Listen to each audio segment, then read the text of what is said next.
Pranam students, today we start with the question number 17. So see the question number 17 of miscellaneous exercise. The hypotenuse of a right triangle has its end at the points 1, 3 and minus 4, 1. Find the equation of the legs perpendicular sides of the triangle. देखो बेटे इसमें हमारे पास diagram क्या given है? एक triangle है, that is a right angle triangle, और right angle triangle में जो आपके पास हाइपोटेन्यूज है, जो 90 डिग्री के सामने होती है side, that is called hypotenuse.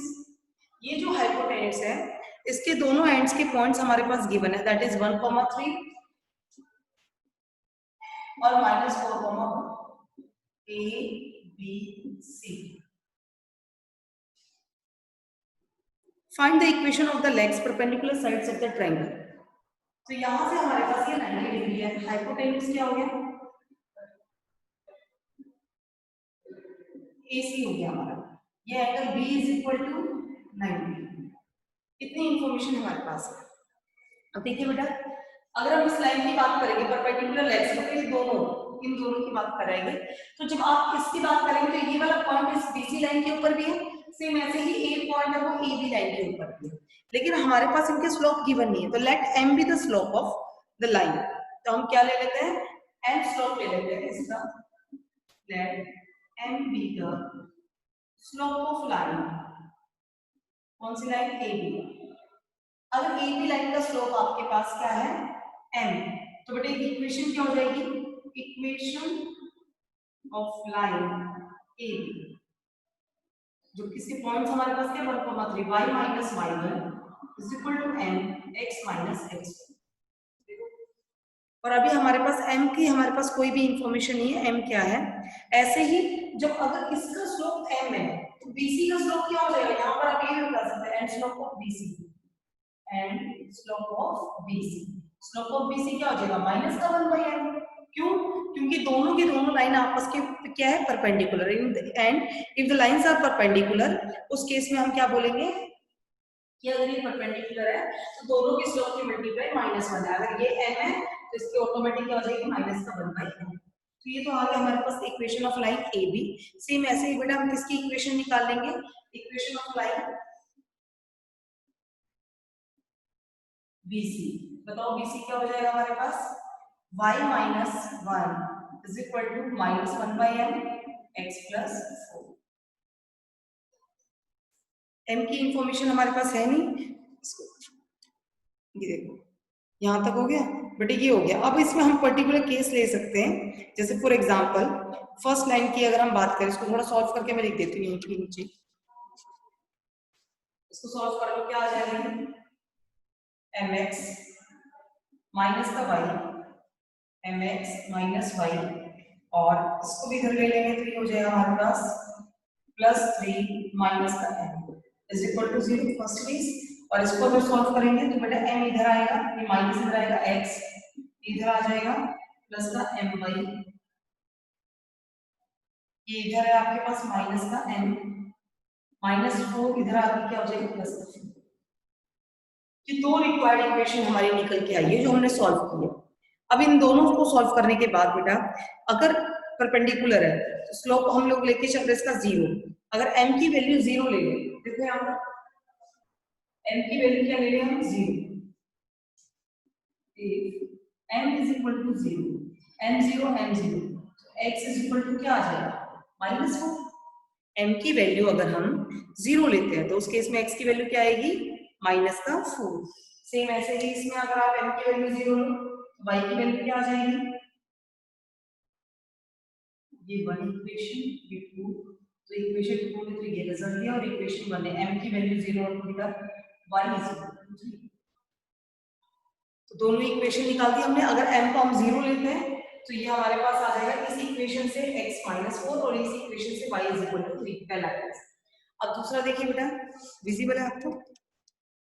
ठीक। अब दूसरा केस देखिए। अब दूसरे में यहाँ पर m 0 ले लिया, नेक्स्ट टाइम हम क्या लेंगे बेटा? उसमें m को infinite, second m is equal to infinite, क्योंकि 10 90 की वैल्यू हमारे पास क्या होती है बेटा? नॉट डिफाइंड की फॉर्म में इनफाइनाइट। और अगर उस केस में इसको इनफाइनाइट लेंगे 1/0, m की वैल्यू क्या लेंगे हम लोग? 1/0। तो यहाँ से फर्स्ट केस, फर्स्ट इक्वेशन आपको क्या देगी बेटा, x इज इक्वल टू 1, और सेकंड इक्वेशन में 1 अपॉन m की वैल्यू क्या ले रहे हैं 0, तो y इज इक्वल टू, इन दोनों को आप सॉल्व कर लेना। m को क्या पुट करेंगे आप, इनफाइनाइट, तो सेकंड केस में x की वैल्यू 1 और y की वैल्यू भी 1। तो ये हमारे पास इस टाइप से इक्वेशन ऑफ अ लाइन होती है। फिर है क्वेश्चन नंबर 17। ठीक है, क्वेश्चन नंबर 18। क्वेश्चन नंबर 18 है, find the image of a point 3, 8 with respect to the line x plus 3y is equal to 7, assuming line to be a plane mirror। देखो बेटा हमें क्या निकालना है, find the image of a point, एक point की image निकालनी है। तो ये पॉइंट है, लेट कर लेते हैं 3, 8, और ये हमारे पास लाइन है। इस लाइन की इक्वेशन हमारे पास गिवन है x plus 3y is equal to 7, x plus 3y is equal to 7। ठीक है, इस पॉइंट की इस लाइन के साथ मिरर इमेज निकालनी है, फाइंड द प्लेन मिरर। इसकी फाइंड द इमेज, और ये प्लेन मिरर है बेटा। इमेज का मतलब जितना डिस्टेंस यहाँ कवर किया सी उतने ही डिस्टेंस पर आपको ये पॉइंट नजर आएगा। If this is a, then let me this be a dash, ये पॉइंट इंटरसेक्शन का o ले लिया, ये COD एक लाइन, ठीक है, ये रेडिंग कर दिया। अब देखिए इस चीज को थोड़ा सा ध्यान से समझो, इसमें क्या है बेटा, ये जो पॉइंट है जितना डिस्टेंस ये उतना ही डिस्टेंस ये, दैट मींस ये मिड पॉइंट है। अगर हमें मिड पॉइंट पता चल जाए तो सेक्शन फॉर्म में हम ये वाला पॉइंट निकाल लेंगे, और हमें यही पॉइंट निकालना है, इसमें एक पॉइंट निकालना है। तो हमारे पास इसमें इक्वेशन है x + 3y = 7, ये इक्वेशन है। अब देखिए बेटा, क्योंकि ये इक्वेशन से हम लोग इसका स्लोप निकाल सकते हैं, इस इक्वेशन से इसका क्या निकाल सकते हैं, slope. When y = mx + c, then m = slope of the required equation. तो सबसे पहले हम इसके पॉइंट्स को लेट कर लेते हैं यहाँ पर x1, y। तो हमारे पास जो इमेज है, let the image be x1, y, ठीक है, और x1, y1 का जो मिड पॉइंट होगा दैट इज o, और वो o पॉइंट आपकी किसकी सेटिस्फाई करेगा, CD लाइन को सेटिस्फाई करेगा। तो हियर पॉइंट o क्या होना चाहिए बेटा, mid point x1 + 3 upon 2, y1 + 8 upon 2, और ये जो o पॉइंट हमने मिड पॉइंट निकाला है इसका, this o point satisfy the equation this, क्या इक्वेशन है, equation number 1, o point satisfies the equation 1। क्यों, क्योंकि ये इसके ऊपर क्या कर रहा है, लाइक कर रहा है, और अगर ये पॉइंट इसके ऊपर लाइक कर रहा है तो इसको क्या करेगा बेटा, ये सेटिस्फाई करेगा। करवाना एक बार सेटिस्फाई इसको यहाँ पर, तो ये आ जाएगा x की जगह लिखो x1 + 3/2 + 3 y1 + 8/2 = 7। सॉल्व करेंगे इसे, x1 + 3 + 3y1 + 24, ये 2 उधर जाके बेटा हो जाएगा 14, x1 + 3y1, ये कितना हो गया आपके पास, उधर जाएगा -10 -30। देखो x1 + 3y1 plus is equal to -30 is equal to, ये आ गई इक्वेशन नंबर 2। ये इक्वेशन नंबर 2 आ गई हमारे पास इस पॉइंट से। हमने ये पॉइंट इसको सेटिस्फाई करा ना, यहाँ से निकाला। अब इसका स्लोप निकालो, स्लोप ऑफ लाइन बताओ, स्लोप ऑफ लाइन CD क्या होना चाहिए, डायरेक्ट निकाल सकते हैं ना, x को उधर ले जाएंगे -1/3, तो स्लोप ऑफ लाइन CD क्या आ जाएगा, -1/3। कैसे निकाला मैंने बेटा, y = mx + c, इस इक्वेशन से कंपेयर कर। अब ये आ गया slope of line CD। Now slope of line AA', slope of line AA', तो दो पॉइंट से स्लोप निकालना आता है, y1 - 8 अपॉन में x1 - 3, y2 - y1 और x2 - x1, ये स्लोप आ गया AA' का, ये स्लोप आ गया CD का। पर AA' is perpendicular to CD, ये दोनों लाइन आपस में क्या है, परपेंडिकुलर। और अगर ये दोनों लाइन परपेंडिकुलर है तो बेटा इन दोनों के स्लोप की मल्टीप्लाई m1 * m2 क्या होता है, -1। इसी कॉन्सेप्ट का यूज करेंगे हम लोग, तो -1/3 * y1 - 8 over x1 - 3 is equal to -1, minus से माइनस कैंसिल, क्रॉस मल्टीप्लाई करेंगे हम लोग, y1 - 8 is equal to इधर जाएगा 3x1 - 9, 3x1 इसको भी इधर ले लो माइनस का y1, इसको इधर ले लो, ये आ जाएगा इक्वेशन नंबर 3। चेक करो बेटा एक बार, क्या है हमारे पास इक्वेशन निकल के इसमें 3x1 minus y1 is equal to 1। ये आ गई हमारे पास इक्वेशन नंबर 3। नाउ सॉल्विंग, अब कौन कौन सी, एक x1 y1 की ये इक्वेशन और एक ये equation. Now solving equation 1 and 2, sorry 2 and 3, 2 and 3, but in दोनों इक्वेशन को सॉल्व करेंगे। x1 plus 3y1 is equal to -30 और हम करेंगे 3x1 minus y1 is equal to 1।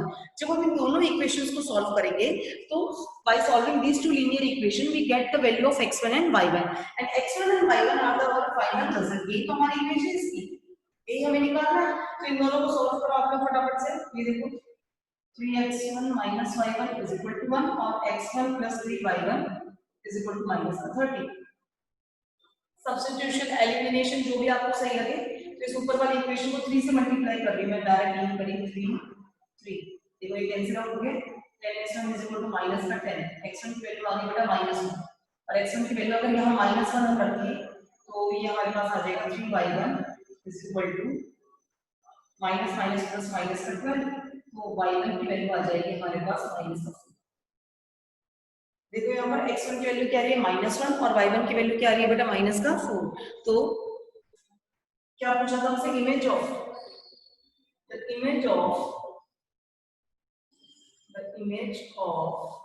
a is a dash and that is -1, -4।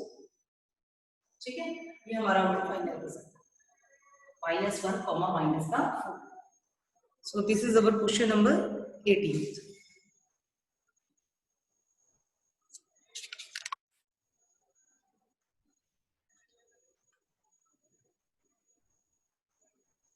So see the next question, question number 19.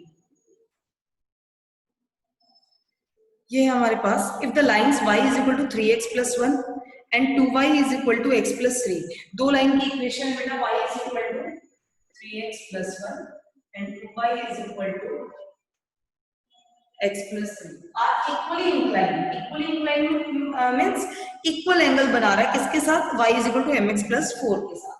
एक line बना लो पहले, y is equal to mx plus 4, c है 4 है 4, y is equal to mx plus 4, इसके साथ एक line ये है और एक लाइन ये है। ये लाइन हम लिख लेते हैं y is equal to 3x plus 1 और ये लाइन लिख लेते हैं 2y is equal to x plus 3। बेटा ये दो लाइन है, इस लाइन के साथ इक्वली इंक्लाइंड है, दैट मींस ये एंगल थीटा है तो ये भी एंगल क्या होगा थीटा, दोनों बिल्कुल सेम एंगल यहां बना रहे हैं। इतना हो गया। देन फाइंड क्या करना है, find the value of n, हमें इस n की वैल्यू निकालनी है। अब देखो इस लाइन का स्लोप क्या है आपके पास, नाम रख देते हैं a b c, नेमिंग करो। Slope of line a b क्या है बेटा, इसका स्लोप 3 और ऐसे ही स्लोप ऑफ लाइन BC ये कितना आ जाएगा 1, दोनों के स्लोप आ गए हमारे पास। और यहाँ पर एंगल थीटा और इस लाइन का स्लोप क्या है m, इसका तो डायरेक्ट भी दिखाई दे रहा है। नाउ tan थीटा हमारे पास एक फार्मूला होता है, that is m1 - m2 over 1 + m1 * m2 का मैग्नीट्यूड। वो कब होता है, जब दो लाइन के आपके पास स्लोप गिवन हो और उनके बीच का एंगल गिवन। यहाँ पर भी हमारे पास थीटा गिवन है, इसका स्लोप और इसका स्लोप गिवन है, हम उस फार्मूले का यूज करेंगे। यहाँ पर एक बार फार्मूले को अच्छे से रिवाइज कर लो। तो एंगल थीटा अगर इनके बीच में है, angle theta is in between, किसके बीच में बेटा, ये AB एंड AC। तो देखो यहाँ से tan थीटा की वैल्यू क्या हो जाएगी हमारी 3 - m ओवर 1 + 3। लेकिन ध्यान रखना ये मैग्नीट्यूड लगा हुआ है ना, तो अगर ये वाली चीज मोड़ लगी हुई आप इसको हटाएंगे तो प्लस माइनस दोनों साइन लेके चलेगा। ऐसे ही ये हमने कौन सी इक्वेशन से निकाल दिया 1 2, तो ये तो equation number 3। Now angle theta is in between, अब इसको किसके बीच में ले लेते हैं, BC एंड AC, इसके बीच में भी यही एंगल आपका। तो यहाँ से tan थीटा क्या निकल के आ जाएगा, आ जाएगा 1/2 - m 1 + 1/2 m। ठीक, ये भी आ गया, इसका नाम रखते हैं इक्वेशन 4। अब देखो बेटा ये भी tan थीटा है, ये भी tan थीटा है, दैट मींस ये दोनों इक्वेशन हमारी क्या होनी चाहिए, इक्वल होनी चाहिए। लेकिन ये प्लस माइनस के साथ है, ये भी प्लस माइनस के साथ है। तो एक बार दोनों पॉजिटिव या फिर दोनों नेगेटिव, देखो इसके साथ कितने साइन आएंगे प्लस माइनस, इसके भी कितने साइन आएंगे प्लस माइनस। आपको इक्वेट करना है, आप दोनों पॉजिटिव लेंगे तब भी सही, दोनों अगर आपने नेगेटिव लिए तो भी तो कैंसिल होकर पॉजिटिव हो जाएंगे। अच्छा आपने एक नेगेटिव लिया एक पॉजिटिव लिया या पॉजिटिव लिया नेगेटिव लिया, दोनों का मतलब सेम। तो इसमें हम दो केस लेंगे, एक में दोनों को पॉजिटिव लेंगे और एक में एक को पॉजिटिव और एक को नेगेटिव। बाकी टोटल 4 केस बन रहे हैं, 2 केस का सेम ही सेंस निकलेगा, तो इसलिए हम लोग इसमें 2 केस नहीं लेंगे, उनका सेम रिजल्ट आएगा आपके पास। तो यहाँ से बेटा आप कंपेयर करेंगे, एक बार टेकिंग पॉजिटिव और एक बार टेकिंग नेगेटिव। रीजन मैंने आपको बताया दिया किसने, टेकिंग पॉजिटिव। तो टेकिंग पॉजिटिव का मतलब 3 minus m over 1 plus 3m is equal to 1 by 2 minus m over 1 plus 1 by 2। ठीक है, ये नॉर्मल से इक्वेशन आ गई, इसको क्रॉस मल्टीप्लाई करेंगे, सॉल्व करेंगे। क्वाड्रेटिक आएगी तो 2m की वैल्यू आ जाएगी और नेगेटिव आएगी तो 1m की वैल्यू आ जाएगी। इसको जब सॉल्व करेंगे बेटा यहाँ से हमारे पास इक्वेशन में क्या आ जाएगी, m² इज इक्वल टू -1। अब मुझे यहाँ पर बताओ, आप सिंप्लीफाई कर लेना इसको अच्छे से क्रॉस मल्टीप्लाई करके। जब n² -1 है तो क्या ये चीज पॉसिबल है? देखो यहाँ पर किसी भी नंबर का स्क्वायर क्या नेगेटिव हो सकता है? तो दिस इज नॉट पॉसिबल, तो आप इसको यहीं पर छोड़ दीजिए, तो लिख दीजिए यहाँ पर नॉट पॉसिबल, क्योंकि वो रियल नंबर में नहीं जाएगा ना, फिर पॉसिबल था हम पढ़ चुके हैं complex number. Now taking negative, अब दूसरे को कंपेयर कर लेते हैं। टेकिंग नेगेटिव बेटा 3 माइनस n 1 प्लस 3m, आप पूरे को क्रॉस मल्टीप्लाई करके सॉल्व करेंगे माइनस का, किसी भी साइड आप माइनस लगा सकते हैं, ऐसा जरूरी नहीं इसी साइड लगाएंगे। आप इस माइनस को बेटा इस तरफ भी लिख सकते हैं, इस माइनस को दूसरी तरफ भी लिख सकते हैं, दोनों का मतलब बिल्कुल ही सेम है। तो जब दोनों को सॉल्व करेंगे तो हमारे पास यहाँ पर सिंप्लीफाई करके आपकी स्टैंडर्ड क्वाड्रेटिक इक्वेशन आ जाएगी 7m² माइनस का 2m minus 7 is equal to 0। We get this quadratic equation। इसमें हमारे पास ये क्वाड्रेटिक आएगी तो पॉसिबल नहीं, इसमें ये क्वाड्रेटिक इक्वेशन। तो जब अगर आप इसको रूट्स नहीं आ रहे, आपको स्प्लिट करना नहीं आ रहा, तो हमारे पास क्वाड्रेटिक फॉर्मूला है, हम उससे भी इसको कर सकते हैं। क्या होता है क्वाड्रेटिक फॉर्मूला के अकॉर्डिंग, माइनस का b plus minus under root b square minus 4ac cancel हो जाएगा 4ac upon 2a, 2 plus minus under root, ये कितना हो गया बेटा हमारे पास 4 कॉमन ले लेंगे हम लोग, तो बाहर आ जाएगा हमारे पास 2 और यहाँ रह जाएगा 7 7 49 प्लस 1 50 और नीचे हमारे पास 40। 50 के भी अगर हम फैक्टर करें तो 25 2 जाओ, 25 से क्या बाहर आ जाएगा बेटा निकलकर 2 प्लस माइनस 5 बाहर आएगा 10 under root 2 upon 14, 2 cancel out हो गया 1 plus minus 5 under root 2 over 7। ये हमारे पास फाइनल रिजल्ट रह जाएगा इसका। So this is the required value of m। हमारे पास ये दो वैल्यूज m की निकल गई। आप इसको पूरा सिंप्लीफाइड फॉर्म में करके फिर छोड़े, पहले वाले केस में पॉसिबल नहीं था और दूसरे वाले केस में m की ये दो वैल्यूज आ गई।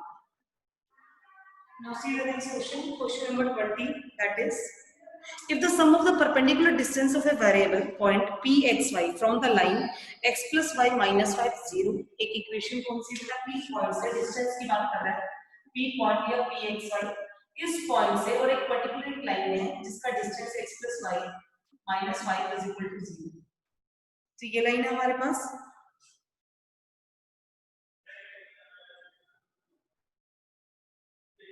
ये परपेंडिकुलर डिस्टेंस दे रखा है और दूसरी लाइन हमारी क्या है 3x minus 2y plus 7।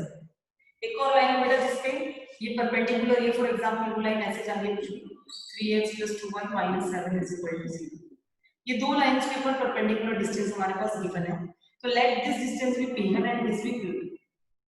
Now the sum of these two p1 and p2, दोनों का sum of these two is 10। ये इंफॉर्मेशन हमारे पास गिवन है कि इन दोनों का सम कितना है 10।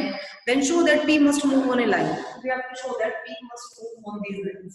तो बेटा सबसे पहले हम p1 निकालेंगे, let p1 be the distance between p and this line. p1 be the distance between the point, इस पॉइंट और इस लाइन के बीच का परपेंडिकुलर डिस्टेंस है ये। p1 की वैल्यू क्या हो जाएगी, x y इसको सेटिस्फाई कराएंगे x plus y minus 5 over under root 1 plus 1। ठीक है, ऐसे ही p2 निकालेंगे, p2 यहाँ से होगा बेटा 3x plus 2y minus 7 under root में 3 का स्क्वायर प्लस में 2 का स्क्वायर। इसको सॉल्व करेंगे x plus y minus 5 upon में अंडर रूट 2 और अगर इसको सॉल्व करेंगे तो 3x + 2y माइनस का 7 अपॉन में 9 और 4 कितना हो गया 30। तो ये P1 और P2 आ गया। Now according to the question के अकॉर्डिंग क्या है, इन दोनों का सम है हमारे पास 10। तो according to the question P1 + P2 = 10। बेटा P1 हमारा है x + y minus 5 √2 plus 3x + 2y minus का 7 ओवर √3 = 10। देखो यहाँ ये हमारे पास इंफॉर्मेशन आ गई। अब इसको सॉल्व करना है, हमें सिंपल क्रॉस मल्टीप्लाई कर लें एलसीएम वगैरह लेके और इसको सिंपलीफाइड फॉर्म में कर दें। तो जब इसको लेके करेंगे तो देखो √13 इधर आएगा, √13 x + y माइनस 5 प्लस √2 इधर आएगा 3x + 2y माइनस का 7 और 2 13 26 10 √26। अब इसको मल्टीप्लाई कर देते बेटा, x x के एक साथ लिखेंगे तो ये हमारे पास x के कोएफिशिएंट क्या क्या बन गए √13 + 3 ऐसे ही पहले y लिख लेते तो y के क्या क्या बन जाएंगे √13 + 2√2 और बचा हुआ सारा कांस्टेंट पार्ट है। तो ये बचा हुआ हमारा कांस्टेंट पार्ट क्या रह जाएगा, इसको नीचे लिख देते हैं यहाँ पे। ये आ जाएगा बेटा माइनस का 5 √13 माइनस का 7 √2 और इसको भी ले लो माइनस का 10 √26 = 0। So this is our required equation.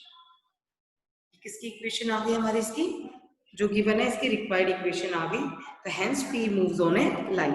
चलो लास्ट में हम क्या लिख देंगे, P मूव हो रहा है लाइन के ऊपर, hence P moves on line. So this is the question number 20। क्या था बेटा, इसमें एक पॉइंट गिवन है, लाइन गिवन है, इसके बीच का डिस्टेंस और इसके बीच के डिस्टेंस का सम 10 गिवन है। तो सबसे पहले हमने P1 निकाला, P2 निकाला, ठीक है, और P1 और P2 के बाद इन दोनों का सम किसके बराबर रख दिया, 10 के equal. Question 21, find the equation of a line which is equidistant from the parallel lines 9x + 6y 9x + 6y minus का 7 = 0। एक लाइन की इक्वेशन ये है। और next one 3x + 2y 3x + 2y minus 3x + 2y + 6 = 0। ये दो line की equation, these two are like parallel। अब देखो बेटा, किसी भी लाइन को आप देखकर बता सकते हैं कि लाइन आपकी पैरेलल है या नहीं है। किस कंडीशन से, x और y के कोएफिशिएंट हमेशा क्या रहेंगे, same. if the coefficient of x and y are same or in the same ratio proportionally, तो भी जैसे ये 3 का मल्टीपल है, यहाँ से 3 कॉमन ले, बिल्कुल सेम आ जाएगा। तो this is our equation number 1। आप इसकी काम कीजिए, कंप्लीट इक्वेशन को 3 से मल्टीप्लाई कीजिए, मल्टीप्लाई बाय 3 तो क्या आ जाएगा 9x + 6y plus 18 is equal to 0. This is equation number 2. Now equation 1 and equation 2 are parallel. ये given, ये दोनों equations कैसी हैं बेटा, parallel equation हमारे पास given।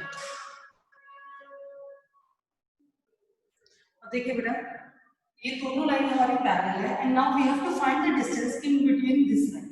इन दोनों लाइन, फॉर एग्जांपल ये एक लाइन है आपके पास, ये एक और लाइन है। आपको क्या करना है, एक लाइन है that is also parallel to these two lines, find, और ये दोनों इक्वल डिस्टेंस पर है। This is d1 then this is also d1, then find the equation of this line. क्योंकि लाइन पैरेलल है तो x और y के कोएफिशिएंट हमारे बिल्कुल सेम आएंगे। We have to find the only constant part, हमें कांस्टेंट पार्ट निकालना है।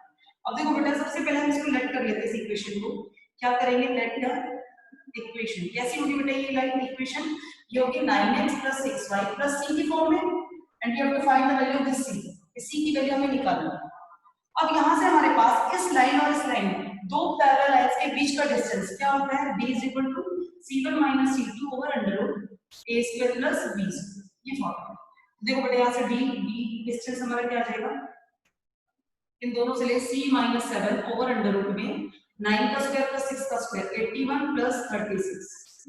तो c - 7 √, कितना आ रहा है, 7 117 और मोड ले लेते हैं। ये d डिस्टेंस आ गया, डिस्टेंस बिटवीन द लाइन, कौन कौन सी लाइन है, distance between the line 1 and 3, 1 and 3, 1 और 3 के बीच का डिस्टेंस हमने निकाल दिया। Now the distance between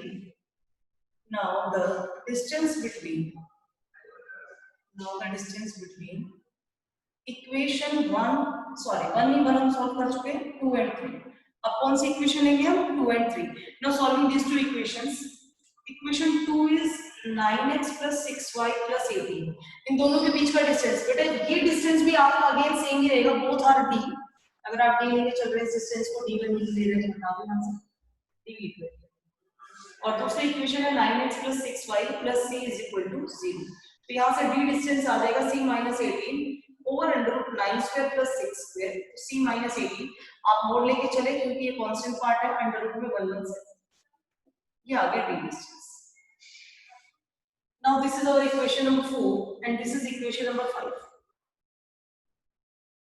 from equation 4 and 5, अगर आप इक्वेशन 4 एंड 5 में देखें, ए भी डी की वैल्यू और ये भी डी की वैल्यू है, दैट मींस c - 7 √ में 1/7। ये 1/7 ही होगा ना बेटा, 8136, ठीक है, is equal to mod of c - 8 upon में √1/7। तो ये तो पार्ट हमारा क्या हो गया, इसमें कैंसिल आउट हो गया। अंडर रूट का 1/7 वाला पार्ट क्या हो गया आपका, कैंसिल आउट, क्योंकि तो बिल्कुल सेम है। अब इस केस को हम क्या कर लेंगे, सिंप्लीफाई। अब देखो कैसे सिंप्लीफाई करेंगे, एक तरफ ले जाके इसकी वैल्यू हम निकाल देते हैं और फिर इसकी पॉइंट हम बता देते हैं। इन बिटवीन किस ले लें, तो टेकिंग पॉजिटिव ये आ जाएगा, मैं इस तरफ का ये हटा देता हूँ।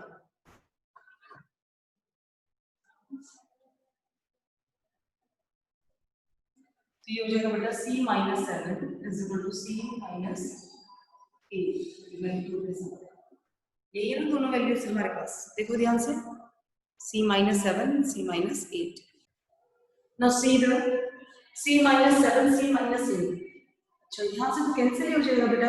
एक बार दोबारा से लाइन की इक्वेशन देखो हमारे पास क्या थी, आई थिंक हमने कुछ इसमें चेंज किया है। इक्वेशन थी हमारे पास 9x + 6y - 7 था बेटा यहाँ पर, और अगर हम -7 से डील करें, c1 - c2, तो ये माइनस माइनस यहाँ क्या होना चाहिए, प्लस। ये करेक्शन करो इसमें, बाय मिस्टेक ये रह गया गलती से हुई c + 7, ठीक है, बस बाकी में c + 7 चलेगी, c + 7।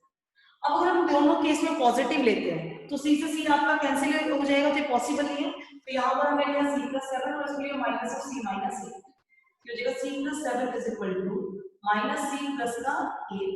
बेटा इधर आ जाएगा 2c = इधर जाके माइनस हो जाएगा आपके में से, माइनस माइनस प्लस था ये 8, और ये हमारे पास ये 8 भी नहीं बेटा, ये भी आपका 18 है, 18 से बाय मिस्टेक 8 लिखा गया। इस क्वेश्चन में तो खूब एरर है ना, ये 18 ये हो गया 18 - 7, तो 2c = 18 में से 11, तो c की वैल्यू आ गई 11/2, या फिर आप 5.5। तो ये आ गया हमारे पास, इसको सॉल्व करने से बेटा c की वैल्यू, बस इसी की वैल्यू हमें इस इक्वेशन में रखनी है, यही तो हमारी रिक्वायर्ड इक्वेशन है। सो द रिक्वायर्ड इक्वेशन क्या आ गया हमारे यहां से, रिक्वायर्ड इक्वेशन एक बार दोबारा देख लेना बेटा, इसमें हमारे करेक्शन आई है ना इसकी, देखो हमने गलती से क्या करते हैं, -7 है, -7 देगा ना, तो जब c1 - c2 करेंगे माइनस और माइनस लिख के क्या आ जाएगा प्लस, ये चीज ध्यान रखना। और यहाँ से हमारा 18 ही चल रहा था, माइनस से हमने 8 लिख दिया, तो ये 18 है। और अब इन दोनों को कंपेयर करके सॉल्व करेंगे, जब दोनों को पॉजिटिव लोगे तो c से c कैंसिल हो जाएगा, तो एक साइड पॉजिटिव और एक नेगेटिव, तो कंपेयर करके c की वैल्यू आ गई 11/2, और ये c की वैल्यू से हम इस इक्वेशन में पुट कर देंगे। So this is our required equation. Question number 22 देखिए, a ray of a light passes through the point 1, 2, reflects on the x-axis at a point A and reflect ray passes through the point 5, 3. Find the coordinate of A. देखिए बेटे ये रे आपके पास इस type से ऐसे आ रही है, यहाँ पर ऐसे जा, जब ये आती है तो किस पॉइंट से आ रही है, let the point be P, ये है 1, 1, और जब जा रही है तो ये वापस किसमें से जा रही है, क्यू में से, दैट इज 5, 3। और बेटा ये ए को टच कर रही है, reflects on the x axis, और ये कौन सा पॉइंट है ए, और ये एक्स एक्सिस है, मतलब इसके कोऑर्डिनेट x, 0 टाइप के हैं। Now we have to find this point A, हमें ये कोऑर्डिनेट निकालना है। तो कोऑर्डिनेट में जो y कोऑर्डिनेट है वो तो निकल के आ चुका है, 0 प्लस हमें x कोऑर्डिनेट निकालना है। अब इसके लिए देखिए बेटा, एंगल की बात करें अगर हम लोग, तो यहां से एक परपेंडिकुलर डालेंगे, क्या डालेंगे हम, परपेंडिकुलर, बिल्कुल ये पूरा 90 डिग्री, ठीक है। ये परपेंडिकुलर एक रे डाली है, पॉइंट ले लीजिए कुछ पी के बाहर।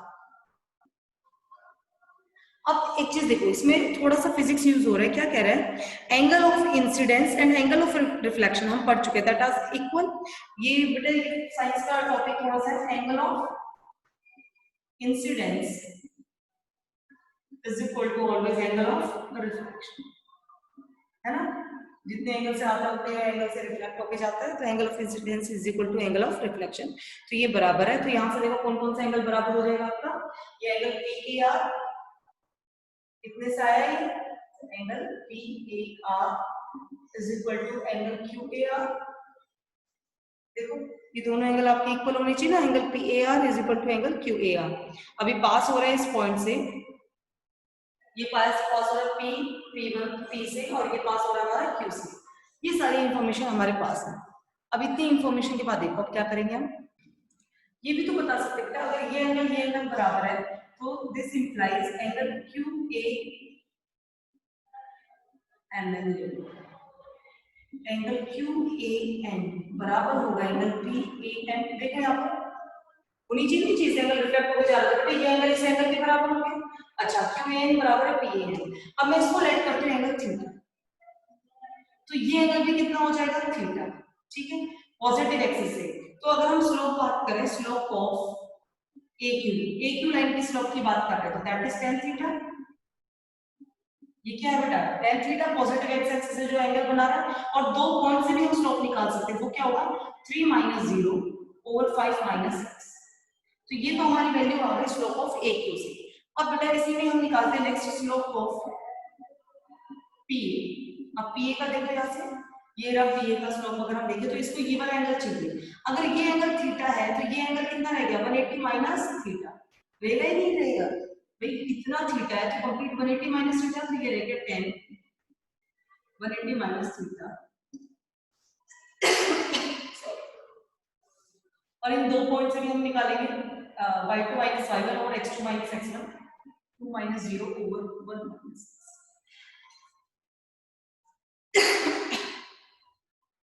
तो बेटा ये tan थीटा है, उसको सिंपलीफाई कर लेते हैं, अच्छे से लिख लेते हैं। tan theta is equal to 3 over 5 minus x, this is equation 1। tan 180 minus theta, अगर 180 में से माइनस करें तो कौन सा क्वाड्रेंट जा रहा है, सेकंड क्वाड्रेंट। सेकंड में tan क्या होता है नेगेटिव, तो minus of tan theta is equal to 2 over 1 minus x। बेटा माइनस को इधर ले आते हैं, tan theta is equal to 2 over x minus 1, this is equation number 2। From equation 1 and 2, from equation 1 and 2, 3 over 5 minus x बराबर 2 over x minus 1। Cross multiply करो, 3x minus 3 is equal to 2 5 are 10 minus 2x। इसको इधर ले लेते 5x और इस जगह 10 plus 3। बेटा x की वैल्यू आ गई 13/5। हमारी x की वैल्यू क्या आ गई इसमें 13/5, और हमारा रिक्वायर्ड पॉइंट क्या था a, और we have to find the coordinate of a। So the coordinates of a, so the coordinates of a क्या आ जाएगा बेटा 13/5, 0। These are the required coordinates। ये तो बोला इसने में कि पूरा कोऑर्डिनेट बताओ। तो ये था आपके पास क्वेश्चन नंबर 22। नेक्स्ट देखिए बेटा, question number 23। Prove that the product of the lengths of a perpendicular drawn from the point. कौन कौन से पॉइंट है, एक पॉइंट है लेट P1, एक पॉइंट ले लिया हमने √a² - b², 0, और एक और पॉइंट ले लेते हैं P2। P2 पॉइंट हमारे पास क्या है माइनस बन जाएगा, माइनस का √a² - b², 0। ठीक है, ये दो पॉइंट्स है P1 and P2 to the line. कौन सी लाइन है, लाइन की इक्वेशन है x/a cos theta plus y/b sin theta is equal to 1 इस b²। ये कह रहा है बेटा इस P1 पॉइंट से, ये P1 पॉइंट से इस लाइन का डिस्टेंस अगर आप निकालते हैं, और इस P2 पॉइंट से सेम इस लाइन का डिस्टेंस आप निकालते हैं, और इन दोनों के डिस्टेंस की, ये जो परपेंडिकुलर डिस्टेंस आ रहे हैं, जो परपेंडिकुलर लेंथ निकल के आ रही है, इन दोनों की लेंथ की मल्टीप्लाई करें तो वो आंसर क्या आना चाहिए 20। ये है क्वेश्चन हमारे पास। तो सबसे पहले तो हम इसकी परपेंडिकुलर डिस्टेंस लेके चलेंगे कि दो पॉइंट्स हमारे पास गिवन है। तो बेटा परपेंडिकुलर डिस्टेंस ले लेते हैं लेट the perpendicular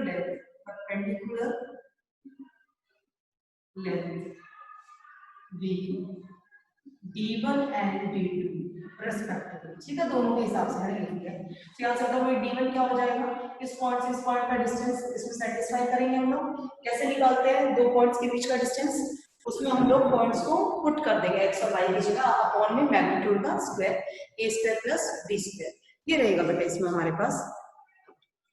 तो यहाँ से हमारा इसमें पॉइंट रख दो, x की जगह under root a square minus b square over a cos theta plus 0 upon b sin theta minus 1 upon में under root cos square theta a square plus sin square theta b square, ये आ गया d। तो यहाँ से ये आ रहा है d1 डिस्टेंस। ऐसे ही बेटा हम लोग इसका डिस्टेंस निकाल लेंगे d2, फिर दोनों की मल्टीप्लाई करें। d2 इस वाले पॉइंट से निकालो तो यहाँ माइनस आ जाएगा, बस minus under root a square minus b square cos theta upon में a, या अगेन 0 हो जाएगा माइनस 1, और डिनोमिनेटर वाला पार्ट बिल्कुल same, cos square theta a square plus sin square theta. This is equation 1 और दिस इज इक्वेशन 2। ये दोनों इक्वेशंस हमारे पास आ गई है जिसमें हमने d1 और d2 की वैल्यू निकाली। Now according to the question इन दोनों की हमें क्या करनी है, यहाँ पर मल्टीप्लाई। देखो बेटा क्या करेंगे हम लोग, according to the question d1 into d2 is equal to, हमें प्रूफ करना है ये b स्क्वायर है ना, ये प्रूफ। तो हम यहाँ पर अकॉर्डिंग टू द क्वेश्चन के अकॉर्डिंग लेके चलते हैं बेटा d1 into d2, ये दोनों ले लेते हैं। d1 की वैल्यू ये है हमारे पास, देखो क्या है, under root a square minus b square over a cos theta minus 1 और अपॉन में cos square theta a square plus sin square theta b square, ये आ गई d1 की वैल्यू, ये पूरा d1 है। ऐसे हम यहाँ d2 की वैल्यू लिखेंगे, तो d2 की वैल्यू माइनस साइन के साथ आएगी, बस एक माइनस आएगा, minus under root a square minus b square over a cos theta minus 1 over under root में cos square theta over a square plus sin square theta b square. बेटा इन दोनों में से माइनस कॉमन निकालना है, तो जैसे आप माइनस इनमें से कॉमन निकालोगे क्या हो जाएगा, प्लस प्लस, और ये माइनस आ गया बाहर, और देखो माइनस बाहर है, माइनस बाहर के बाद a minus B a plus B, that is the identity for a square minus b square. तो इसके according a square minus b square upon, जब सेम चीज की मल्टीप्लाई होगी under root a into under root a gives you a, तो इसका मतलब ये हो गया cos अंडर रूट हट जाएगा बेटा दो बार में है, तो a square plus sin square theta b।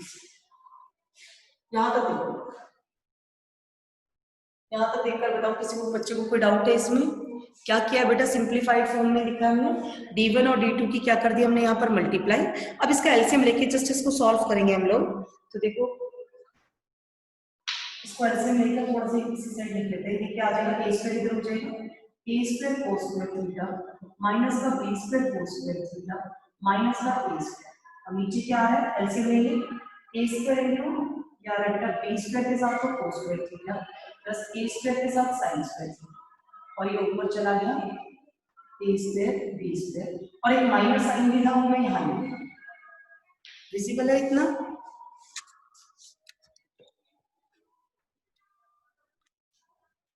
Reflection आ रहा है ना इस तरफ। ये मल्टीप्लाई में मल्टीप्लाई वाले ये मल्टीप्लाई में साथ में a स्क्वायर b स्क्वायर, ये ऊपर मल्टीप्लाई है, ठीक है, डिनोमिनेटर पार्ट में, दिस इज विद डिनोमिनेटर, ठीक है, हो गया। अब मैं इस तरफ, अब बेटा देखो इन दोनों में से अगर माइनस का a स्क्वायर कॉमन निकालना तो क्या आ रहा है कॉमन, ऊपर से minus common b square cos square theta minus का a स्क्वायर कॉमन ले तो 1 माइनस cos स्क्वायर थीटा, और नीचे है a square sin square theta plus b square cos square theta, और ऊपर इसके साथ क्या है माइनस का a square into b square, ये सारी चीज बनती जा रही है इसके साथ ही, ठीक है। अच्छा एक एलसीएम लिया था, ये वाला a स्क्वायर है ना बेटा, एलसीएम लिया a स्क्वायर, तो एक नीचे a स्क्वायर भी, इसके नीचे a स्क्वायर, तो उस a स्क्वायर से तो a स्क्वायर कैंसिल आउट हो गया ये। अब देखो अब क्या रहेगा हमारे पास, अब इसको अच्छे से लिख लेते हैं, 1 माइनस कोस स्क्वायर थीटा होता है बेटा साइन स्क्वायर थीटा। क्या होता है? Sine square theta. Minus minus common निकाल लिया मैंने, तो ये रह गया हमारे पास a स्क्वायर, पहले लिख देते हैं sine square theta plus b square cos square theta, और ये माइनस का रह गया b square over a square sine square theta plus b square cos square theta. इसमें ऊपर और नीचे का सेम पार्ट है, एज इट इज पूरा का पूरा कैंसिल आउट हो गया। ठीक है, ये पूरा क्या हो गया हमारा इसमें कैंसिल आउट। तो जैसे ही कैंसिल आउट हुआ, ये माइनस का 1 और इधर माइनस का b square, minus minus plus b square, और ये हमें क्या करना था? देखो proof d1 * d2 is equal to b square. आपको सिर्फ मल्टीप्लाई करते टाइम थोड़ा सिंपलीफिकेशन में ध्यान रखना, कोई गलती ना हो जाए। बेटा a minus b a plus b की आइडेंटिटी लगाई और ये अंडर रूट a हो, तो इसको नॉर्मल सिंपलीफाई किया, और जैसे हमने यहाँ से a स्क्वायर कॉमन लिया, 1 minus cos square theta sin square theta हो गया, ऊपर नीचे से cancel out, minus minus plus. ये ध्यान रखना बेटा, ये a स्क्वायर एलसीएम का यहाँ पर हमारा रहेगा। ये जो क्वेश्चन मैंने नीचे लिखा है यहाँ पर, ये एक्चुअली यहाँ साइड में मल्टीप्लाई है पूरा, रिफ्लेक्शन की वजह से वहां दिखाई नहीं दे रहा, तो नीचे लिख दिया। सो दिस इज योर रिजल्ट, ये आ गया हमारे पास 20। Now see the last question of this miscellaneous exercise, that is question number 24. A person standing at the junction crossing of a two straight paths represented by the equation 2x minus 3y is equal to 4 and 3x plus 4y minus 5 is equal to 0. Wants to reach the path whose equation is 6x minus 7y. देखो बेटा क्या समझा रहा है? Junction का मतलब क्या होता है? Meeting point. ये दो लाइन आपस में मीट कर रही है और एक और लाइन है जो यहाँ से जा रही है। ठीक है, ये दो लाइन की इक्वेशन हमारे पास गिवन है, थर्ड लाइन की इक्वेशन हमारे पास गिवन है। Find the equation of the path that he should follow. तो इसको शॉर्टेस्ट डिस्टेंस अपना पाथ निकालना है कि वो कौन सा पाथ फॉलो करेगा। ये है हमारे पास क्वेश्चन। अब इसको लेबलिंग कर लेते हैं। तो सिंपल सा है, जंक्शन का मतलब क्या होता है? जहां दो या दो से ज्यादा लाइंस मीट करे। जैसे ट्रेन की अगर हम बात करें तो जंक्शन उसी का ही बनता है जहां मोर देन 3 या 4 आपके पास लाइंस हो। देखो यहाँ पर OA लाइन और OB लाइन की इक्वेशन मैंने लिख दी है, क्वेश्चन में हमारे पास गिवन है।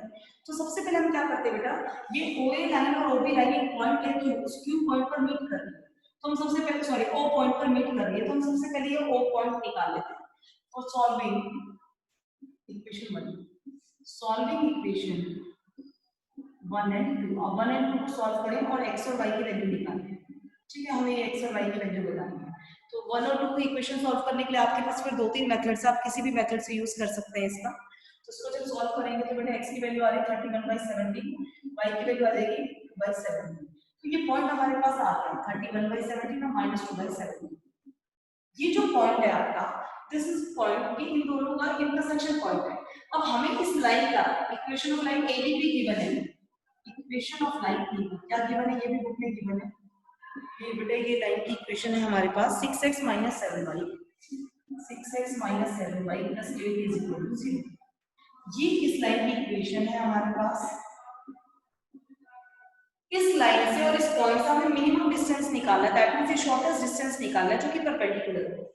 तो सबसे पहले और इस लाइन की इक्वेशन बतानी है, तो बेटा ये O पॉइंट है और ये हमारे पास क्या पॉइंट है, ये लाइन की इक्वेशन है। तो इस लाइन की इक्वेशन का स्लोप निकाल लेते हैं। स्लोप ऑफ लाइन AB, बताओ AB लाइन का स्लोप क्या हो जाएगा हमारे पास, ये हो जाएगा 6/7। तो इसी से ही हम, क्योंकि परपेंडिकुलर है, क्या है ये परपेंडिकुलर, तो स्लोप ऑफ लाइन OP, ये P नाम रखा हुआ है इसका, OP का -7/6। देखो पॉइंट आपको मिल गया है, स्लोप आपको मिल गया OP लाइन का। तो OP लाइन का क्योंकि पॉइंट आपके पास है, स्लोप आपके पास है, तो आप बड़ी इजी वे से इसकी इक्वेशन निकाल सकते हैं, इक्वेशन ऑफ लाइन OP। और जैसे हम इक्वेशन ऑफ लाइन OP निकालेंगे, this is our shortest path, यही हमारे पास इसका शॉर्टेस्ट पाथ रहेगा AB तक जाने।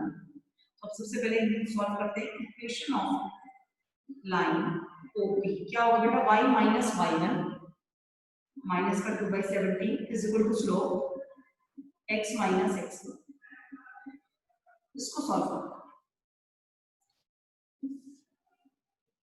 तो ये इधर जाएगा 17y + 2 अपॉन में 17 माइनस का 7/6, 17x माइनस का 31/7। 17 से 17 तो कैंसिल आउट हो गया। अब इसको क्रॉस मल्टीप्लाई कर लेंगे और हम लोग सॉल्व कर लेंगे, तो ये हमारे पास आ जाएगा 190x प्लस इधर का प्लस में 102y। इस पार्ट को सॉल्व करो बेटा, इधर नेगेटिव, ये माइनस से मल्टीप्लाई करेंगे तो ये भी इस तरफ आके क्या हो जाएगा हमारा पॉजिटिव, और ये इधर ये आ जाएगा 200। क्या हो गया हमारे पास इसकी ओपी की रिक्वायर्ड इक्वेशन। तो equation of OP is 119x plus 102y is equal to 205. So this is the time taken to reach AB. इस AB पे रीच करने के लिए सबसे मिनिमम टाइम टेकन के लिए ये वाली इक्वेशन को क्या करना पड़ेगा, फॉलो। अगर आप इस इक्वेशन को फॉलो करके जाओगे तो you are taking the least time. इससे बाद हमसे ये भी पूछ सकता है what is the distance between, वो जो शॉर्टेस्ट आपने इक्वेशन निकाली है उसका डिस्टेंस क्या होगा। तो बेटा ये पॉइंट हमने निकाला, ये इक्वेशन है, तो पॉइंट और लाइन बीच का डिस्टेंस वाला फॉर्मूला हम यहाँ अप्लाई करेंगे और फिर ये डिस्टेंस भी निकाल सकते हैं। सो this is complete our miscellaneous exercise, और यहीं पर हमारा चैप्टर नंबर 10 कंप्लीट हो गया।